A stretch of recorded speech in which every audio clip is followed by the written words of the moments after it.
In tonight's Political Insider, a cross-section of the campaign trail. Joining me, Dave Levinthal, senior political reporter at the Center for Public Integrity.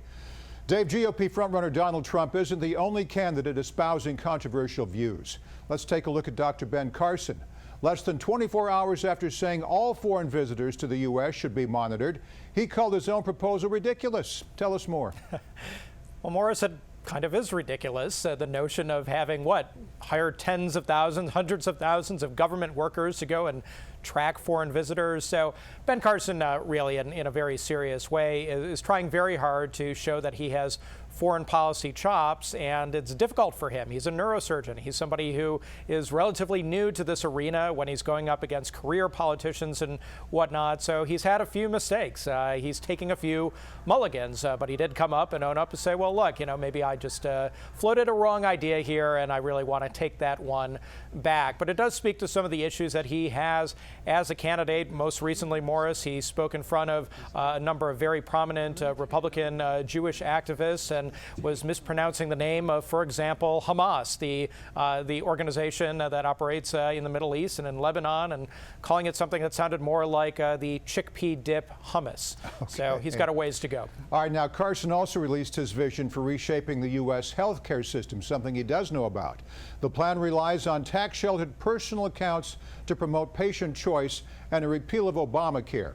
Carson also wants to raise the Medicare eligibility age.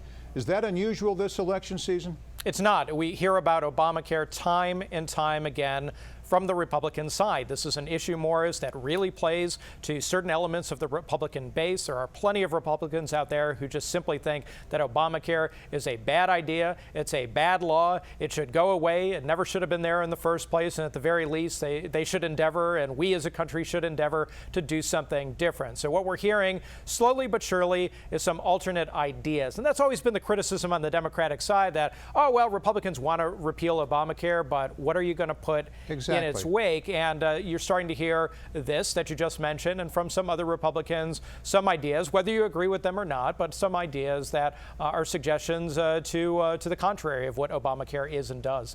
Now, on the left, Hillary Clinton is also talking policy. She announced the latest piece of her jobs agenda this week. It relies on tax incentives to boost American manufacturing jobs in communities hurt by layoffs and factory closures. Who is she trying to appeal to? She's trying to appeal to what she likes to call everyday Americans, people who are not wealthy, people who are not necessarily all that poor, but who have jobs, who have families, who are workaday Americans, and want a presidential candidate who's going to help them not fall down, but maybe get a little bit of a hand up, at least in a stronger economy. So these are the voters she's really hoping to rely on when it comes to winning Iowa, winning New Hampshire, those early caucus and primary states, and propelling her forward to the Democratic nomination, but also to come to bear during the general election season if she ultimately is the nominee, as most people think she will be on the Democratic side, and allow her to compete against whatever Republican candidate is out there against her, and it may be months before we know that, of course. All right, Dave, today the Television Bureau of Advertising launched a public relations campaign. They want to persuade politicians to do even more advertising on traditional airwaves. Is that even possible? It doesn't seem like it, and if you are in Iowa or New Hampshire or South Carolina or Nevada, it seems like an impossibility, but in fact, it is quite possible that there could be more television ads run of a political sense.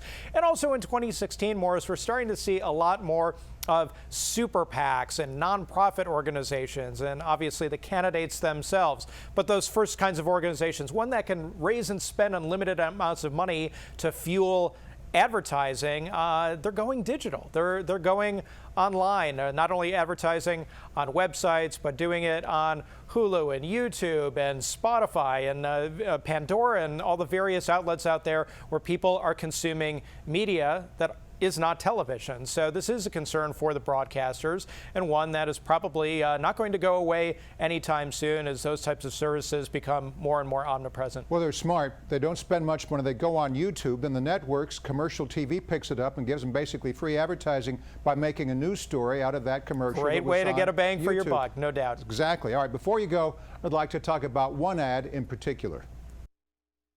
When the attacks come here, the person behind this desk will have to protect your family. Will he be impulsive and reckless like Donald Trump? Will he have voted to dramatically weaken counterterrorism surveillance, like Ted Cruz? Will he have skipped crucial national security hearings and votes just to campaign, like Marco Rubio? Ouch. Very well done. Not being political, but I mean, it was a pretty good ad. Interesting. Who's behind it, Dave? Very smooth ad, and it's by a super PAC called Right to Rise USA. Not at all a household name. Even political insiders might be like, which one is that? Does it support one candidate or another candidate? Well, it supports Jeb Bush, and Jeb Bush has been sliding in the polls mightily, and this is really an effort to, number one, get Jeb Bush turned around and turn his political fortunes around in a way that makes him a player again. Donald Trump and Ben Carson and Marco Rubio and Ted Cruz, they're all beating Jeb Bush in the polls. And who's funding the super PAC? Well, it's a number of individuals, more than 20 individuals and corporations that have made a donation of at least $1 million to the super PAC that we know of right now. And many of them are longtime Jeb Bush supporters, and some not so much, but would like to see Jeb Bush in the White House come 2016. It's always great to have you on the show. Dave Levinthal, senior political reporter at the Center for Public Integrity. Thanks, Dave. Thanks a lot, Morris. Thank you.